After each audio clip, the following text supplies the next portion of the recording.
Hello, welcome everyone. আমার নাম আশফাক, আমি বায়োলজি এডুকেটর। আর আজকের এই ইন্টারেস্টিং ভিডিওতে আমরা আলোচনা করব মেন্ডেল যে ছিল, মেন্ডেলের ল জানো 1865 সালে পাবলিশ হয়, কিন্তু তার কাজটা আনরিকগনাইজ থেকে গেছিল। আমরা এটাও পড়ি, এনসিইআরটি তে বলে যে 1900 সালে মেন্ডেলের ল পুরোপুরি রিডিসকভার করা হয়।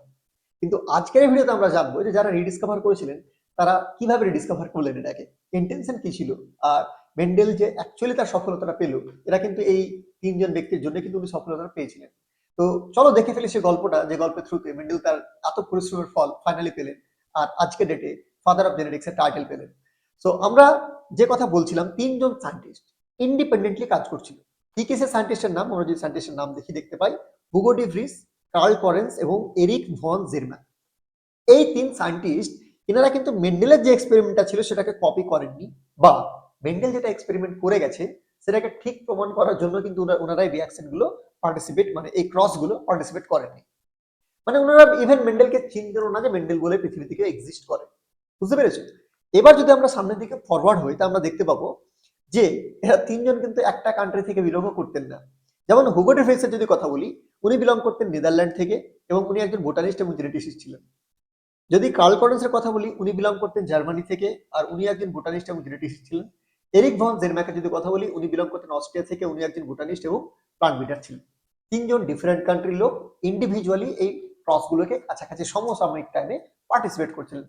পার্টিসিপেট করার সময় ওনারা কি করলেন স্টেপ বাই স্টেপ, সেটা একবার দেখিনি। ওনারা দেখলেন যে যে ইন্ডিপেন্ডেন্ট হাইব্রিডেশন এক্সপেরিমেন্ট গুলো রয়েছে সেখানে ওনারা কন্ট্রাস্টিং ট্রেট নিয়ে ক্রস করলেন প্লান্টগুলোকে, যেটা কাজ এক্স্যাক্টলি মেন্ডেল করেছিল ঠিক একই রকম ভাবে। তারপরে ওনারা যে অফস্প্রিং গুলো পেলেন তাদের ফিনোটাইপসকে, জিনোটাইপসকে জেনারেশন পর জেনারেশন ভালো করে লক্ষ্য করলেন, অবজার্ভ করলেন কি পাওয়া যাচ্ছে, বারবার রিপিট করে করে দেখতে পেলেন কিছু নিউমেরিক্যাল রেশিও আসছে, যেখানে ওনারা রেশিওর মধ্যে দেখলেন 3:1, 1:2:1, এই ধরনের রেশিও ওনারা দেখতে পেলেন। এখানে একটা জিনিস এরা বুঝতে পারলেন যে এই রেশিও গুলো যে আসছে, এই রেশিও গুলো কিন্তু ব্লেন্ডিং ইনহেরিটেন্সকে কন্ট্রাডিক্ট করছে। মানে যদি মিক্স হয়ে যেত কোনো ট্রেড বা যে ফ্যাক্টর গুলোর কারণে আলটিমেটলি ইনহেরিটেন্সটা হচ্ছে, একটা ট্রেড পাস অন হচ্ছে, সেটা যদি মিস হতো, সেটা যদি কোনো সেখানে কোনো মানে ক্রস কানেকশন ঘটতো, তাহলে কিন্তু ব্লেন্ডিং ইনহেরিটেন্স হয়ে যেত সেটা। কিন্তু এনারা বুঝতে পারলেন যে এটা কিন্তু ব্লেন্ডিং ইনহেরিটেন্সকে পুরোপুরি কন্ট্রাডিকশন এখানে করছে। এবার ওনারা কি করলেন, যেটা যেটা ইনহেরিটেন্সের পরে যেটা যেটা ওনারা পেলেন, সেখানে দেখলেন যে ট্রেড গুলো কোনো রকম ভাবে মিক্স করে না এখানে, বা ট্রেডস যেগুলো হচ্ছে সেগুলো একটা ডিসক্রিট ইউনিট হিসেবে পাস অন করছে, যেটাকে মেন্ডেল অ্যাকচুয়ালি বলেছিলেন ডিসক্রিট ইউনিট, যেটাকে উনি মেন্ডেল বলেছেন কি ফ্যাক্টর।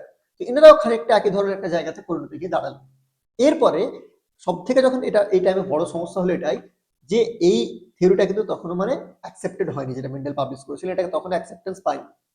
তারপরে ওনারা কি করলেন, যে পৃথিবীতে ইতিহাসে মানে যা যা বিগত দিনে হয়েছে সে সমস্ত রিসার্চ জার্নালস যা আছে, লিটারেচার যা আছে, সেগুলোকে খুঁজে বার করতে শুরু করলেন। জার্নালস খুঁজলেন যে কোথাও কি কিসের ব্যাপারে মেনশন রয়েছে বা কি আছে।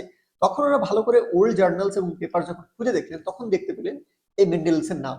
গ্রেগর মেন্ডেল যিনি আছেন, তিনি 1865-66 সালে একটা পেপার অলরেডি একটা লোকাল ম্যাগাজিনে পাবলিশ করেছেন। এটা হচ্ছে সেই ইউরেকা মোমেন্ট, যে মোমেন্টে এনারা অলরেডি যে এতদিন আগে অলরেডি কোনো এক লোক এই কাজটা করে গেছে। তো they realised Mendel had already explained everything. যেমন ওনারা দেখতে পেলেন মেন্ডেল একদম সেম একই রকমের রেশিও পেয়েছিলেন, মেন্ডেল ক্লিয়ার লজও দিয়েছিলেন সেগুলো অবজার্ভ করে, যেগুলোকে মেন্ডেলের লজ অফ ইনহেরিটেন্স বলি আমরা। তারপরে ওনারা কিন্তু সেগ্রিগেশন এবং অ্যাসর্টমেন্টের যেটা লজিক মেন্ডেল দিয়েছিলেন, সেখানে কিন্তু পুরোপুরি সম্মতি পেলেন যে হ্যাঁ, মেন্ডেল এই ব্যাপারে ওর পেপারে পাবলিশ করে রেখেছেন।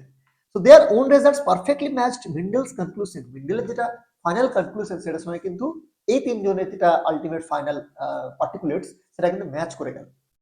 এরপরে কি হচ্ছে, তখন কিন্তু এনারা পাবলিকলি অ্যাকনোলেজ করলেন মেন্ডেলকে, যে এবার 1900 সালে এনারা তিনজন পেপার পাবলিশ করলেন এবং সেই পেপারে মেন্ডেলের নাম মেনশন করলেন, যে মেন্ডেল নামে কোনো ব্যক্তি অলরেডি 1865 এ এটা অলরেডি পাবলিশ করে চলে গেছেন, যে রিঅ্যাকশন গুলো আমরা, যে প্রসেস গুলো আমরা এখন করলাম। এবং explicitly stated that Mendel had discovered these laws earlier. আর এটাকে আমরা তখন বলি রিডিসকভারি অফ মেন্ডেলস লজ। সো এক্সামের জন্য কিন্তু খুব ইম্পর্টেন্ট একটা জিনিস মাথায় রাখবে, ইনারা কিন্তু মেন্ডেলের যেটা এক্সপেরিমেন্ট হয়েছে সেটাকে কিন্তু রিডিসকভার করেননি, মানে ওটাকে রিপিট করেননি ওনার এক্সপেরিমেন্টকে, বা মেন্ডেলকে ওনারা ভুলও প্রমাণ করার চেষ্টা করেননি। ওনারা অ্যাকচুয়ালি যেটা করেছিলেন, they independently reach the same conclusion. ওনারা ইন্ডিপেন্ডেন্টলি ক্রসগুলো করছিলেন এবং একই ধরনের সিদ্ধান্ত আসলেন। এবং তারপরে যখন দেখলেন মেন্ডেল নামে কোনো লোক অলরেডি করে গেছে, তখন মেন্ডেলকে তিনি তারা মানে অ্যাকচুয়ালি রিকগনাইজ করলেন, প্রায়োরিটি দিলেন মেন্ডেলকে। ঠিক আছে? So why their work still was not enough. এখনো কিন্তু এদের কাজটা এনাফ ছিল না। কারণ এখন কি হচ্ছে দেখো, মেন্ডেল যেটা যেটা বলেছেন সেটা তো স্ট্যাটিস্টিক্যালি কারেক্ট হয়ে গেছে, কিন্তু এটার কোনো ফিজিক্যাল এক্সপ্লেনেশন ছিল না। মানে কোয়েশ্চেন তখন এটা আসতো যে ফিজিক্যালি যে ফ্যাক্টরস গুলোর বা যে জিন্স গুলোর কথা আপনারা বলছেন তারা আছে তো আছে কোথায়, এই হেরিডিটারি ইউনিট গুলো কোথায় প্রেজেন্ট আছে, বডিতে কোথায় থাকে, এই জিনিসটা কিন্তু তখনও ডিসকভার করতে পারা যায়নি।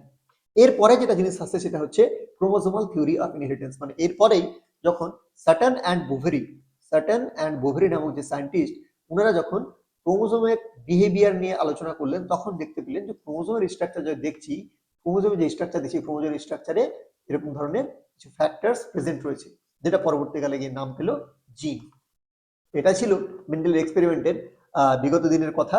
সো আশা করি এটা বুঝতে পেরেছো তোমরা। যদি তোমাদের টপিকটা ভালো লেগে থাকে অবশ্যই চ্যানেলটিকে সাবস্ক্রাইব করো, ফলো করো আর ভিডিওটাকে লাইক করো। Thank you.